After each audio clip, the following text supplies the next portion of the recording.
So I'm here standing outside of a pig slaughterhouse in southern Ontario, and I just wanted to show everybody, you know, what goes on in a place like this. These places are all over the world. They're often in neighborhoods where the public doesn't know they're there, or they're hidden like this one out in the country. And what we're trying to do is show people that these places are here, and they can't stay hidden any longer. And we're going to expose them. We're going to show people where they are. We're going to show people what's happening. We're going to explain to people that these are 6-month-old baby pigs that are being slaughtered here.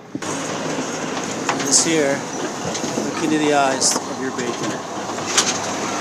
4 to 6 months old are these babies.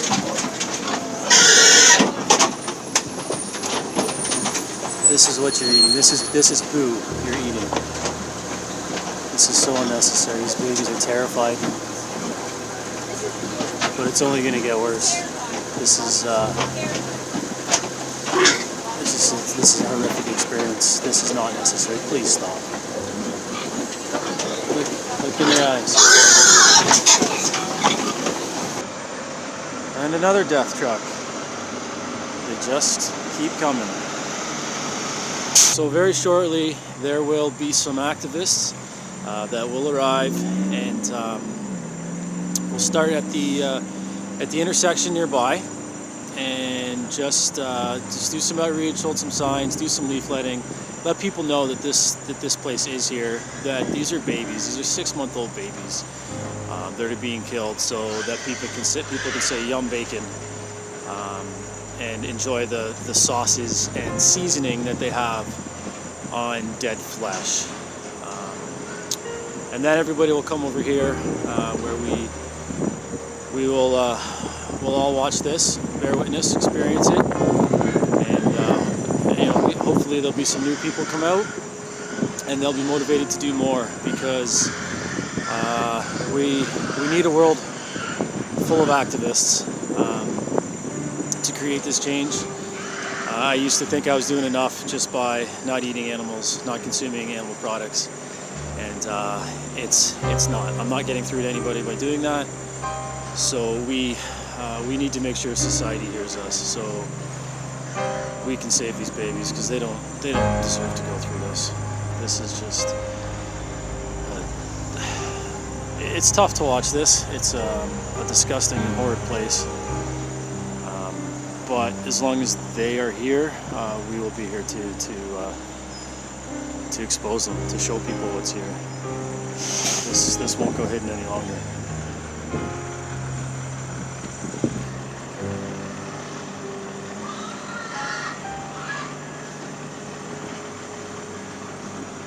That sound never gets easier to hear. It's just horrific. It's gut-wrenching, but just I think everyone should put themselves in their shoes. And how would you react if that was you in that truck?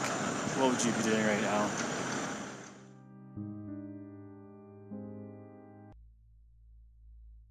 We continue with the Eric Drode Show on 570 News. All right, welcome back. Here is Brett. Hello. Hi, Brett. What do you say? Hi, Eric. First-time caller, long-time listener. I'm thanks. A professional farmer myself, so I think I can add a different perspective to the discussion. We're an organic farm. We run 600 acres, and we raise pigs.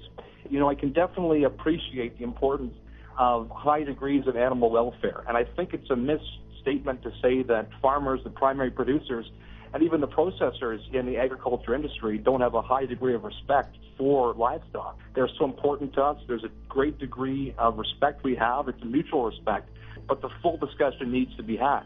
I discussed with a number of my friends who have questions about eating meat and whatnot, and they always say, well, we can have plant-based alternatives. And I will listen to that, and there's valid arguments about the environmental impact of animals. However, what needs to be addressed is, if you're saying that eating plant is more ethical, you have to consider that the plant is alive as well. So I would like to challenge people who are really critical of this don't you feel guilty about eating your soy-based, tofu burgers? It's kind of splitting hairs when you're determining that one degree of life is more important than another. Well, listen, personally, Brad, I see where you're coming from, and I thank you for the phone call. I got to wrap things up here, but I think we're talking about level of consciousness, right? I mean, if you're going to actually argue that eating a plant is the same thing as a pig getting killed and eating a pig, I think you're going to have some issues with that because it's level of consciousness, right? I mean, after studies and research coming out that pigs are probably smarter than your dogs are, and you love your dogs, so we have to be realistic about it. So this slaughterhouse actually has some unique access. A lot of them you can't get really close. I wanted to do this video at this one because you can get close and I can show everybody what's going on. And they'll go through this entrance here, and then usually there is a lineup because there are 25 to 50,000 pigs every week that are slaughtered at this plant. So while they're waiting, the trucks will stop at these fans. These are here when it's they're on when it's 30 degrees outside, and they try to keep the pigs cool. They'll claim it's because they're trying to be humane. The only reason they want to keep these pigs alive is because if they arrive when they're dead, they're no use to them, and they can't make any money. So it has nothing to do with being humane. It just has to do with their product. I don't know if you can hear that. The pigs obviously don't want to be leaving. They know what's on the other side, and they just scream. You can see the truck is shaking.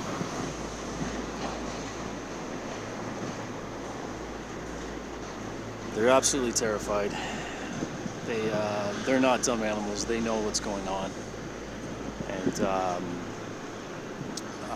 they don't want to leave. So usually the driver will come out and hit them with a paddle and try to get them to come out. If that doesn't work, they're allowed to use an electric prod, and they just shock them, and then eventually they get out of the truck. So this here is a CO2 tank. You'll see the smoke coming up.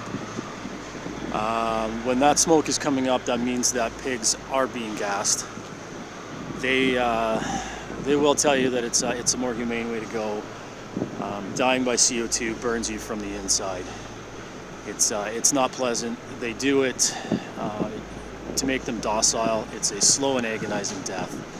But that way, when they hang them up and shove a knife into their throats, they're not jumping around, they're not shaking. It's a lot easier to do. This tank here, you see them on the highway all the time. I used to think they were full of oil or water or who knows what. They're actually full of blood.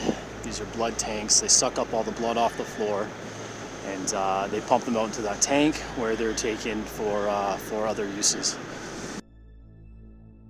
So now I'm going to head out to the street corner, major intersection around here, and meet up with the other activists.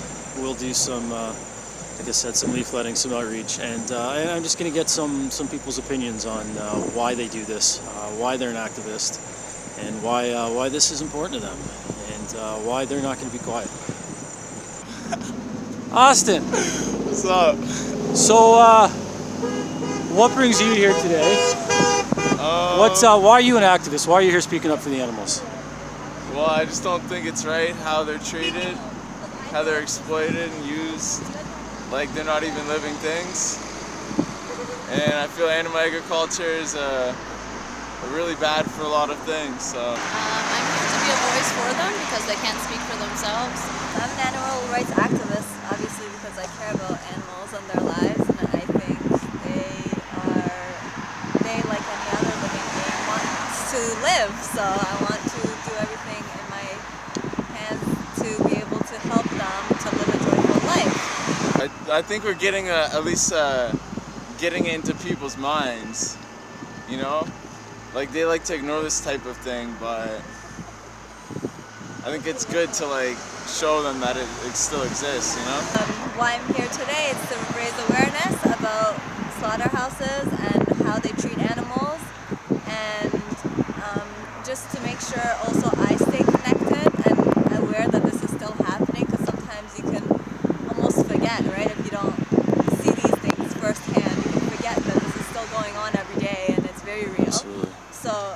for me to stay connected to these issues when I'm here, and it's good to raise awareness and get more of the public to have this in their mind, and even if it's at the back of their mind at first, it's still a seed we're planting, and hopefully that seed will grow and they will do their best to achieve a vegan diet or whatever they can do to reduce animal suffering. Perfect. One drop in that bucket at a time, right? Yeah. Awesome. Thank you. So we're just about done now. It's pretty cold, but they're still screaming. There's pigs still being unloaded from those trucks, screaming, and this just keeps going on every day. Literally thousands of pigs come through this facility and are gassed, are stabbed in the throats. They're cut open, and it's all done so people can have some pleasure in eating a slice of bacon or a pork chop or whatnot, and it just doesn't make sense. And it's time that we show people that this doesn't have to happen. This is disgusting. This is horrible. This is not humane. There's no humane way to do this, and we need to shut every one of these places down.